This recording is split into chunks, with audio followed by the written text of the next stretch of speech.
Misha here, and two things. One, it's windy outside, so apologies for any wind noise. Two, this is mostly going to be more of a vlog type deal, so feel free to set it in the background. And it's mostly repeating an older video some have asked for. It's a topic that's often asked about. The history of Arsenal. Now, I don't just mean Arsenal Incorporated Las Vegas. I mean Arsenal AD in Kazakh, Bulgaria, over there. Circle 10, Factory 10, the old communist factory, that whole thing. In the past, quite some time ago now, I did a two-part video, and I'm going to do another two-part now, revisiting, adding a little bit more new info, that kind of stuff. Why not? It kind of seems like it's a good time. So as always, if you could, please like, share, subscribe. If you'd like to help us on Patreon, there's that. Been doing a Christmas thing right now over there for the holidays. And if not, super thanks you can do over here. But really just commenting, that helps a lot on the algorithm today as well, especially when you're doing kind of an AK content video. With that said, well, we have to begin at the beginning with the first Arsenal ever imported, even though it in no way, shape, form involves Arsenal Las Vegas. The SA93. Now, here's the scoop. Arsenal officially started making, or at least the military issuing, the AK Type 3 in 1960. That's the beginning year. Does it predate it a little bit? Yes, in Bulgaria, but that's when they started setting up production at the Factory 10, Circle 10. In the beginning, it was just Russian AK Type 3s and AKS Type 3s. It's a little unusual that this was already after the AKM was in service in Russia, technically, but there you go. They had Russian guns. Then they started using Russian parts in Bulgaria, doing assembly, making more and more parts in-house through the early to mid-60s. Somewhere around 1964, 65, they started doing complete AK Type 3s, traditional pattern, what have you. In 1960 is also important because that's year one. If you look on serial numbers of any of the Arsenals from beginning to today, the ones that are imported, you'll have a date code. For example, 34, 35 would make this 1994, 1995 because we're going back to 1960. Got it? So, there you go. If your gun is marked in with a 60 at the beginning, that would be 2020. Cool? Cool. Now, military use. And this explains why our imports were milled. Arsenal never did an AKM. Most of you know that. Some didn't. They went milled AK, AKS. Then they went to the AK-74, which was stamped in the 80s. Then they went right back to doing milds after communism, 89, 90, 91. And that would eventually be rebranded in the ARM series. And for the semi-automatic market, we had the SA93, presumably semi-automatic model of 1993. This was the first offering that the factory Arsenal AD would make, and it was made 1993, approved, but the ones in America seemed to be 94 or 95 date coded. And they were, as I said, not imported by Arsenal Incorporated Las Vegas. Rather, they were imported by several companies. Mine is Sentinel. Dunav Group, DUNAV, brought over some. Intrac, some. And Dominion, some. And there may be others. That's just the ones that come to my mind off the top of the head. They were very small import batches, probably 50 to 100 at a time, maybe a few more. The guns are not rare in America, meaning that during their brief run, they did bring over a decent number, but they didn't last long, and they didn't look like this. We've talked about how I kind of converted this partially and already picked it up from a supporter on here years ago. He always comments when the gun pops up. I kind of finished what he had started, because when these came in, they were all band compliant, of course. In the 80s, that's the pre-ban era. No Bulgarian AKs came in at that point. And then February, March 89, there was the first kind of major import sanctions ban, whatever you want to call it, from the Bush administration.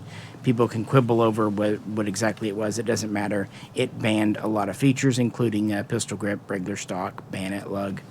There you go. So in 1990, various companies worked around that. What they did, and this one came in, it had a thumbhole stock made of wood, rather chunky, kind of hardwood. They had machined off the bayonet lug. A lot of the guns from that era did not have the cleaning rod retainer for some reason. In fact, these were usually solid here on the handguard. And some guns would have just a permanently welded on muzzle nut. This didn't. It just did not have a threaded barrel at all. But it did have the original barrel, and it did have a standard double wide type magwell here, and the correct bolt and all that good stuff. Now, in September of '94, there was the federal assault weapons ban, part of the crime bill. It was created and passed by Congress and signed into law by President Clinton. Now, it had several other restrictions, but frankly, it wasn't quite as strict as the '89 Bush White House deal, so that didn't really directly affect the guns. They were still legal for importation for a while. Now, the SA93 has quite the reputation, and it's a good one because it's a very good gun. Mostly because of the hot die forged receiver. Bulgaria had been making hot die forged receivers since the 60s, the kind of late style Type 3, that's what they did. Even in Russia, hot die forging makes a very good receiver. It's less wasteful than the earlier kind of milled styles that they did. Cold hammer forge, chrome lined barrel, and all the other parts would have been Bulgarian. Now here's the thing. The original Bulgarian guns were just straight up AK Type 3s. Over time, they would go away from the threaded in barrel to a pressed and pinned in barrel. This has that. And it also has a paint over phosphate finish versus the blued finish that original would have had. That's not a problem. That's just how their late style guns go, including the salmon stock, the Happy Dog pistol grip, and the AG4, so-called Bakelite forearm, and the double hook trigger. Good stuff. Again, the Chinese Polytech Legend also had that, although they still had the blued receiver. They switched over to the pressed and pinned barrel. They also went to stamped or cast parts, economies of the modern era. What's interesting, Bulgaria was really the only one still doing AK Type 3 style guns in the 1990s. They would eventually make it kind of their thing. But at this point, it's just one of their military guns that they're kind of switching back to as they move away from the AK-74 and 545 like it has the Koof, as we would say today, the Plague back in the day. So you had to convert these. And companies weren't really doing that for you back then. You couldn't really do a whole lot. You couldn't add a folding stock. You couldn't do bayonet lug because it was a assault weapons ban. You could add on a pistol grip and a regular stock, though, if you wanted. But the companies that were importing them back then, like Dominion, Sentinel, Dunav, whatever however you say it, they weren't really doing it at the time. This was the beginning, and this was the first line that Arsenal in Bulgaria, keeping the Circle 10, the Factory 10 logo, would bring over. And this, it made a splash in the market, but it was a little expensive, and 94 and 95 was a little early to hit the AK peak over here, if that makes sense.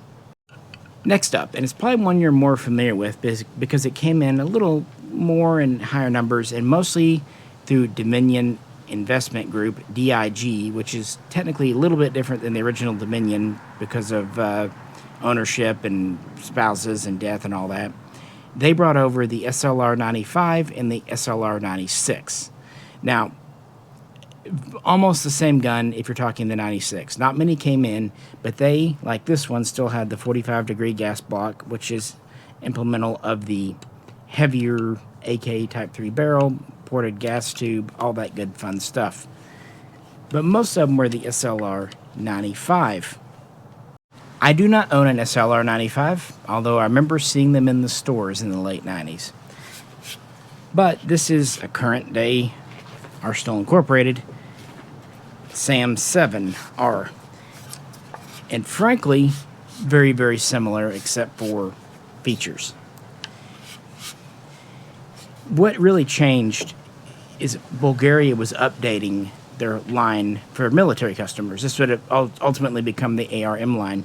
They went to the lighter weight barrel, really kind of taken from their AK-74 line, even though it's in 7.62x39, and it went to the 90-degree gas block, and the front sight could be either the 14 mil style or the 24 mil style. But since they were imported, again, really made in 95, maybe some late come over that year, but you mostly saw these between 96 and 99 in stores, and they were brought over by Dominion Investment Group, like I said. As far as I know, that was the really only major importer of note. They were in 7.62x39 only, and there was a version called the SLR95 MB that had the iconic Arsenal 4-port brake pinned on. It was not removable. There was also the SLR95H, which had the side rail. It wasn't a standard feature, but what was this type of mag weld here. Like the 93s, the 95s had a standard mag weld and standard bolt and all that. Although, since it was the Clinton ban at this point, most of them did ship with a reduced capacity 5 or at most 10 round mag, even though they could accept pre-ban standard capacity mags. But no threaded barrel, no bayonet lug, and they had a thumbhole stock. Now, because they were the more modern style, they had the black polymer handguards, and they had a black polymer thumbhole buttstock. Now, a lot of people would swap that out because it was a standard receiver, although sometimes work had to be done for the lower tang, just as on the 93. That could be done. But again, Dig really wasn't doing that. But they were the first stable importer of arsenals, at least in 7.62x39. But you know, Bulgaria is joining NATO. They're looking into a 5.56 gun, a 223 gun. So why not do a 223 for the U.S. market? This is right when things are starting to pick up for the AK. Romanian guns are starting to hit. So I get to bring this gun out again. Although last time we talked more about its Hungarian heritage and how the whole Intrak series evolved with the Hungarian kits. That's not really relevant to today's video. But we are going to talk about why the SLR 100 name came to be and the whole Arsenal USA thing. It's a question that comes up a lot. It begins mid-90s with global trades. And they quickly end up with the brand name Arsenal USA. Now, as early as 1996, the SLR95 is taking off. It's doing pretty well. They approach global trades, Bulgaria, to do a version of the SLR95 for them. Well, for reasons, Bulgaria says, well, we're already doing that version, 7.62, for Dominion. We're not going to do it for you, but we'll do a 5.56 version. Hence the SLR 100. Cool. That makes sense. They're doing what's soon to be known as the ARM1 and 5.56 for export and eventually the Bulgarian military. So it's a military-grade gun. They work on it. They get a semi-automatic ready by 1997, and it's ready for global trades, Arsenal USA. The name will be locked down quite soon. They'll bring it over, get ATF approval. Bob's your uncle. Will bring it over like a thumbhole stock gun, just like the 95, but at a different caliber, right? Wrong. In November of that year, the Clinton administration looks to adding to what Bush started in '89, which itself is actually based on the 1968 Gun Control Act, passed by Congress, signed into law by the president way back then. So that's where the authority comes from. Basically, and this will go into effect in April of 1998, the standard capacity magwell, that's going to be added to the list of evil features, meaning that it can't take standard mags. This is where all the weird low cap stuff comes from. This effectively kills the import of the SLR 100 gun and severely hurts Global / Arsenal USA, located down in Texas. But it's not the end of it. After all, the project's gone ahead over 18 months. they have this receiver here, the SLR100 receiver. There's kind of a bit of a way around.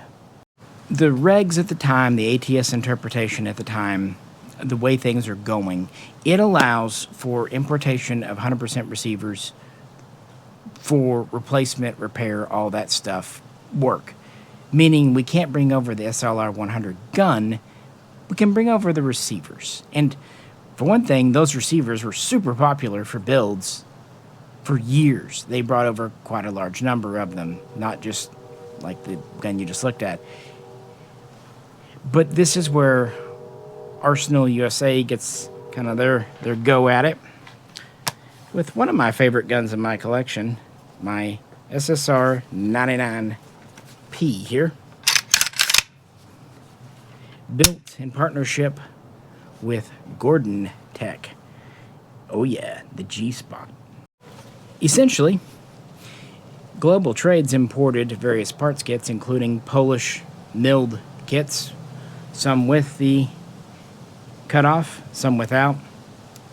This is still during the assault weapons ban, but they still had barrels, and they bring over the receivers. And they contracted with Gordon Technologies to assemble them.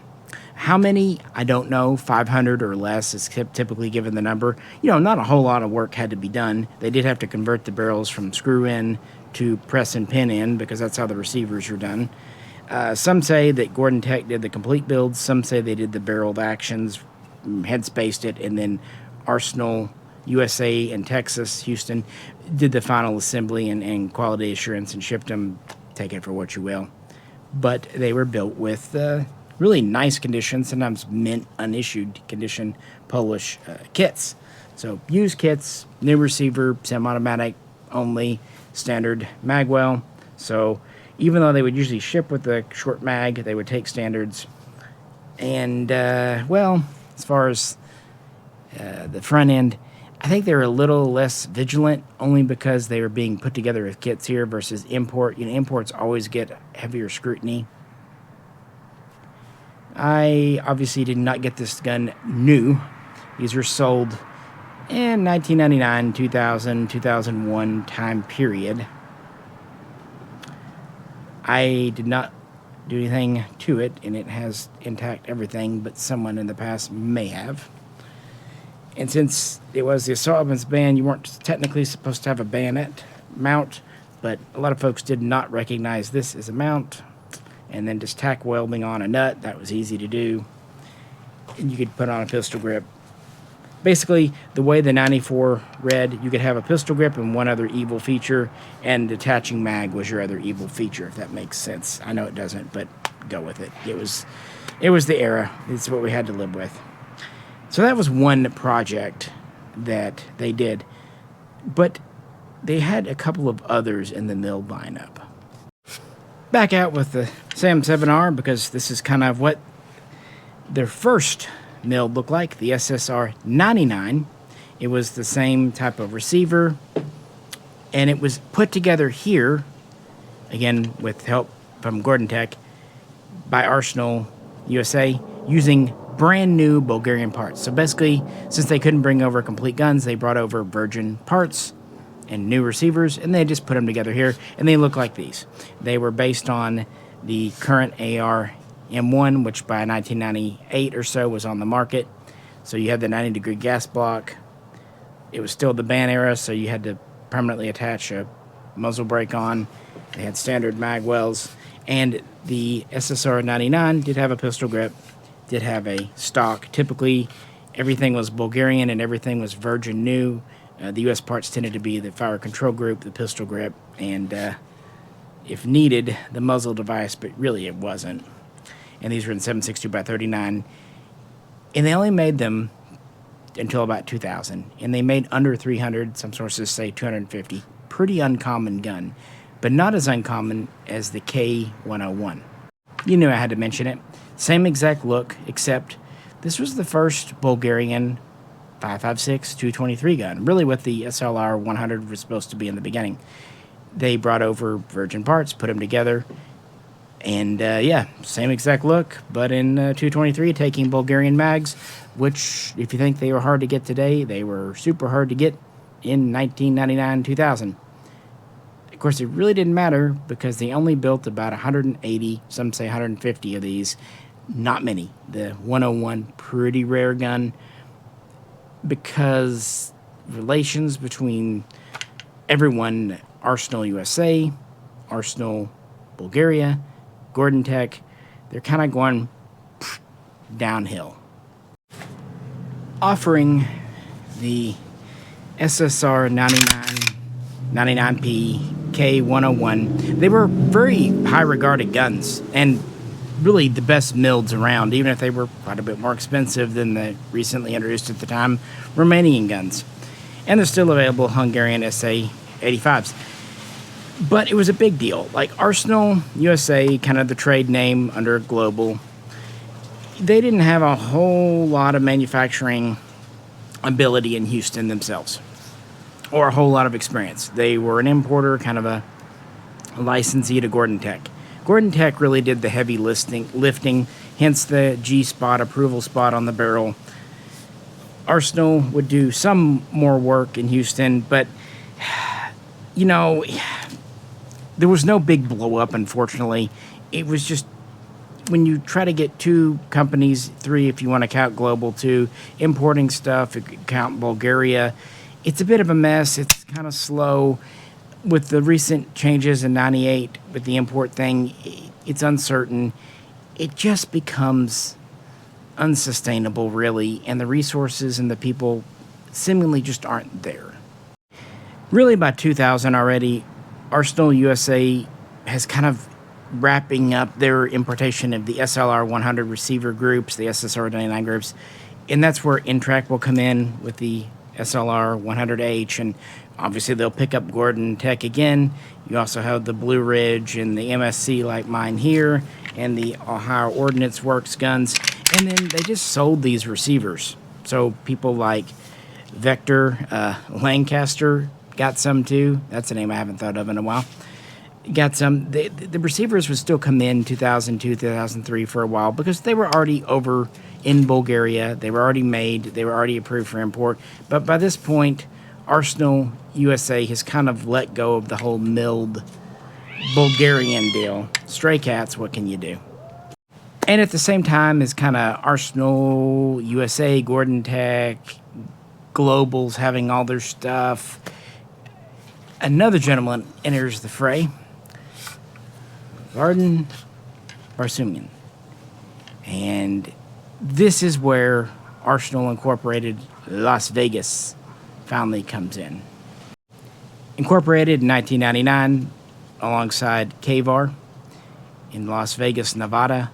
This is kind of what Arsenal AD, Circle 10, and Kazakh, Bulgaria has been looking for. Someone tightly wound, one company to kind of do everything, or at least multiple companies related together, kind of has their act together. And of course, even though he's, Vardan's not Bulgarian, he's Armenian, there's still that connection there. Trust me, the way he does business, very Bulgarian. It just seems to work. So they established the business in 1999, and by 2000, KVAR and Arsenal Incorporated are up and running. And they aren't just bringing guns over. Prior to this, Factory 10 was willing to do like one product line per importer. Now they're willing to officially license one company. Close relations. This keeps price control. This kind of keeps quality control in line instead of this and that, and their products competing with each other here, which could drive. It makes sense to them.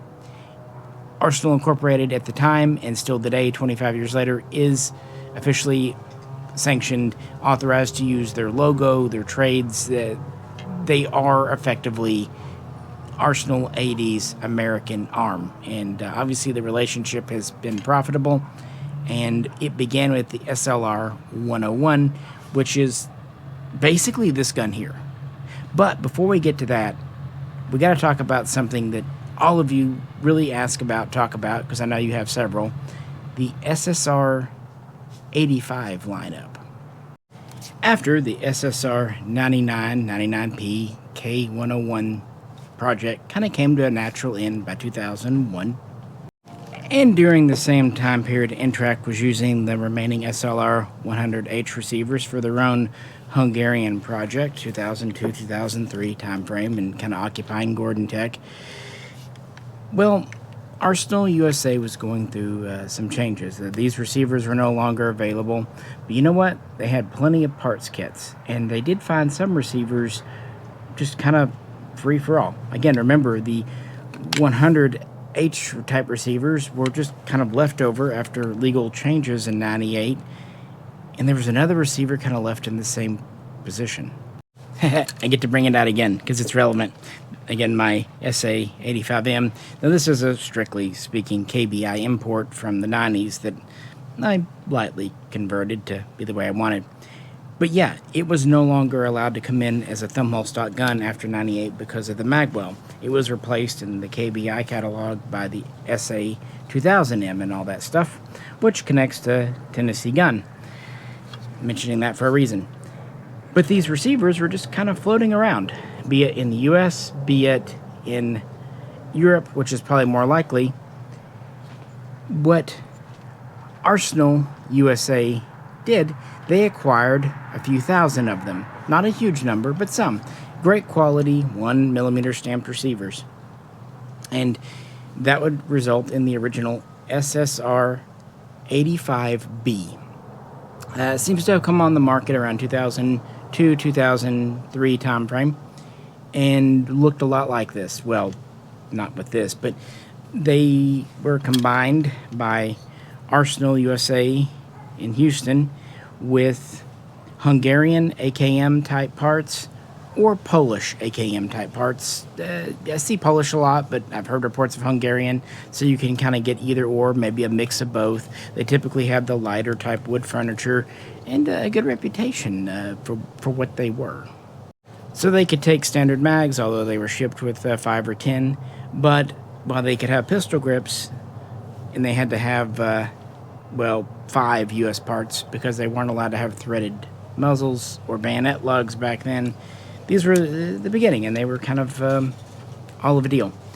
This is great, except, well, Arsenal USA has some other kits they'd like to use, and they know that these FEG receivers, while fantastic, won't last forever. In fact, the quantity is quite small. We don't know for sure how many SSR85Bs were made, but 1,200 is a number often repeated, so take it with a grain of salt, but it gives you a ballpark. Certainly more success than they had with the previous SSR99 K101 series, because those were made in the hundreds. So more successful for Arsenal USA. Problem is, by 2003, that Arsenal name, while not exactly verboten for them to use, Arsenal Incorporated Las Vegas, they're the official thing, they changed the name by 2004. This is when Armory USA, the name, comes in. And they do a very small run, really just a proof of concept, using up some of the FEG receivers. We're talking like a dozen guns known as the SSR85B2.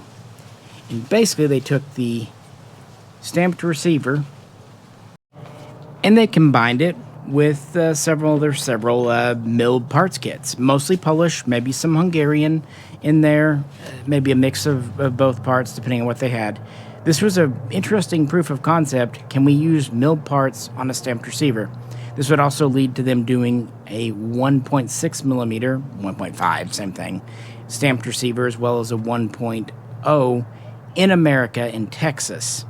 Back in the day, Armory USA receivers, both sizes, were kind of early competitors to early Nodex Bud. Very early days of the parts kit building game, just as more and more parts come in. For what it's worth, milled receivers, if you didn't use one of the Bulgarians, Firing Line was one of the ones I was aware of and used back then. Maybe it's because they're close to me over in Oklahoma, but there you go. So this would result in the SSR85C, Polish, maybe Hungarian, parts on a usually 1.5, 1.6 stamped receiver American made, now marked Armory USA for all kinds of reasons in Texas. And by this point, they've got more going on, and there you go. But that's probably, and by the way, they made fewer 85Cs than 85Bs. Again, how many? Hard to say. High hundreds, low thousands. Goes to show you. And of course, by this point, they've used up their FEG receivers. That tells us that they probably got their hands on a couple of thousand at most FEG receivers. Brief little blip, and it led to them making receivers in America. But they have a better idea with a Bulgarian company we know as ISD. Not to be confused with this ISD. No. It's a Bulgarian company that had been making like AK mags. You know those kind of cheap Bulgarian mags that were plastic, the bullet molds and the slab sides that eventually got... Yeah, the ISD made, or at least sold those. And they were actually in the same region of the country, the Kazakh section, as Arsenal AD Factory 10, but very much a commercial, private venture. They're not part of the military state factory. But what Armory USA now, as they're known, will brand as, becomes the SSR85C2, which really is a very similar project to Antrax's project here. They take milled parts kits, Hungarian, Bulgarian, maybe Polish, but it seems to be Hungarian, Bulgarian, and they're going to build them on 1.6 mil stamped receivers with the SSR85B2 is kind of the proof of concept. Now, Armory USA worked on the 1mm and 1.6 mil production lines in America, stamp lines, but they would help ISD set up stamped receiver production in Bulgaria. Keep in mind, Bulgaria only did stamped receivers for the AK-74, and only briefly. Milled is the way to go, and that's what Arsenal 80 is making. So totally different thing, set up in Bulgaria for logistical reasons to import over here. And these would appear 2004, 2005, 2006 time frame, because the rules would change in 2005 yet again. We like these early builds for having the original Hungarian or Polish barrel. And that was cool to import them with the original barrel until 2005, when the ATF, who was, under the Treasury, which is under the executive, which was at that time President Bush II, they reinterpreted parts kits. Basically, it's the barrel ban, which only recently ended 20 years later this year, sort of. Anyway, parts kits could no longer come in with barrels, meaning they had to be cut up. To get around that, you could build guns over there and bring them over as complete sporter guns. So thumbhole stocks, neutered to comply with 89. I should mention, too, a positive change. The 94 crime bill, the assault weapons ban, sunset in September of 2004. Cool. But the 89 White House ban on evil imports did not end and is still in place today. And so the 2005 ban came in, meaning the 85C2 had a Bulgarian stamped receiver. It was built with surplus parts over there, including the original barrel, and they would make it ban compliant by thumbhole stock and shaving off the bayonet lug and shaving off the muzzle threads. And they would come over under the Armory USA brand name originally. I did buy one back in the day, and well, this is what I wanted. It was cool. I mean, it worked fine. They just basically turned this part into a trunnion, made this part stamped, and then it had a stamped receiver rear.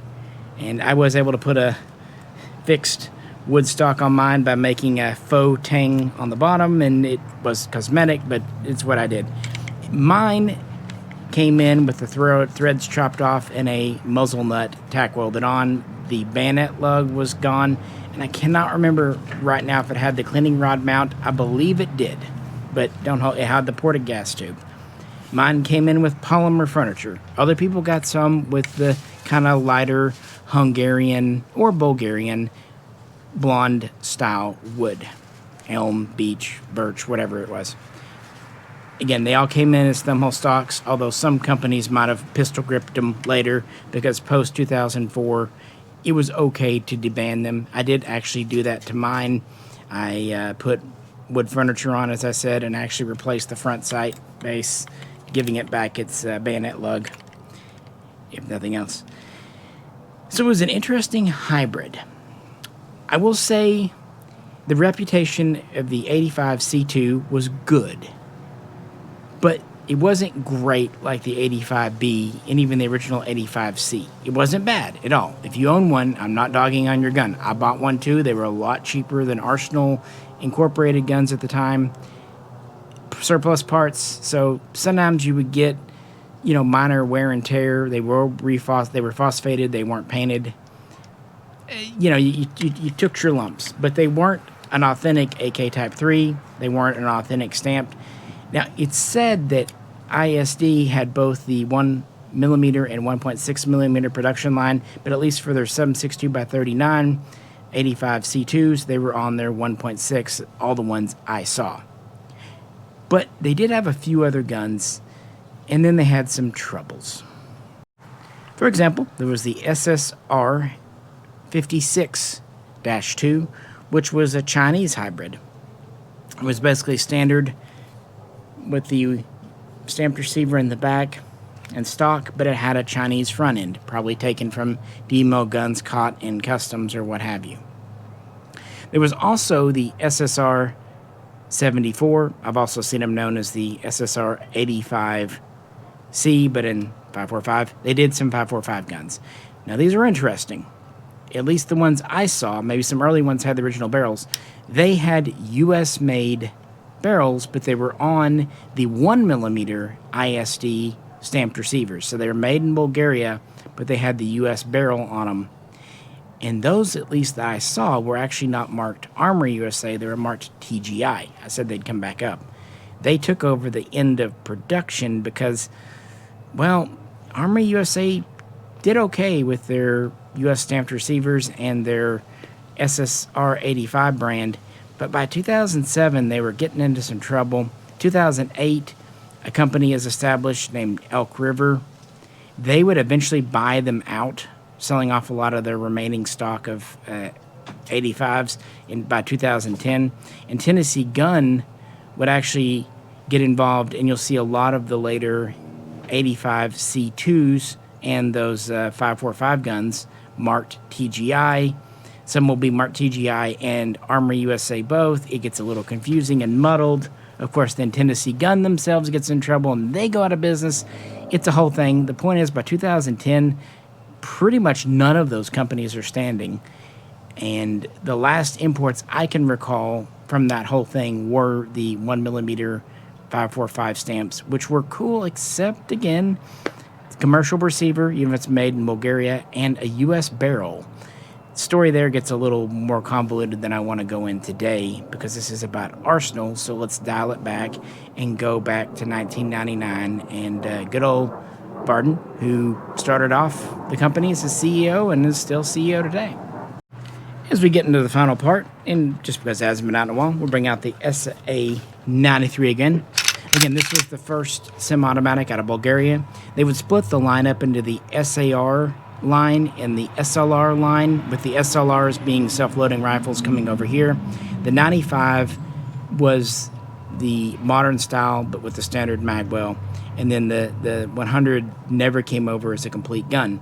But there was the SLR101, which was the next full import out of Bulgaria and the first to come in through Arsenal Incorporated, Las Vegas, Nevada. Essentially, it was a 98 compliant version, so it came in taking low cap 5 10-round mags. And once here, sometimes the new Arsenal Incorporated would sell them as is, thumbhole stock, low cap mag version. But 2000, 2001, they started expanding the line. You had the SLR101S, 101SB, 101SG, they basically started making them compliant. They would pull off the thumbhole stock, put on a grip and a regular stock, either NATO length or Warsaw or intermediate length. Back then, as I remember, a lot of them were the NATO. And the ones I saw back then all had the pinned-on brake. And since they were sold still during the assault weapons ban, no bayonet lug, although they usually had the cleaning rod, as best I can recall, unlike earlier versions. They had standard sights. They started to have scope rails as standard. These were authentic imports. They would make some take standard mags, so, standard mag well like this one. Although, again, sold with a 10-rounder to be compliant. So that was one feature they could give. And they started doing green furniture or black. And the compliance parts were typically the trigger group and usually the pistol grip. You only needed 4 with their fixed-on muzzle brake. If it were a stamp gun, you need 5 with the fixed-on muzzle brake. 6 and 5 without. Anywho, the SLR101 was Arsenal Incorporated's first import, and it worked well for both companies because Arsenal Bulgaria had quality control. They brought them over. They could convert them as they needed to and sell them over here. Complete guns, new guns, and they were compliant with 98. Then, around 2001 to 2002, they started the SA-M-7 series, which were kind of like the SSR99s, where they were assembled here from new parts, and those would last until the barrel ban, but we're not going to talk about that today. That'll be in part 2. And that also gets to how the SLR101 returned, because these would disappear 2002, 2003 as they kind of left the pipeline, be gone for a decade, come back, and then by 2012, 2013, the name would change from SLR101S to SAM7R, and there's actually a good reason for it. And I will end with saying the reason I don't own an SLR95, aside from, converting the SA93 is a lot of work, and converting the 95 is also a lot of work. Why do it when this gun comes from the factory with all the features already done, in factory done? Are the SLR95s better than the current day guns?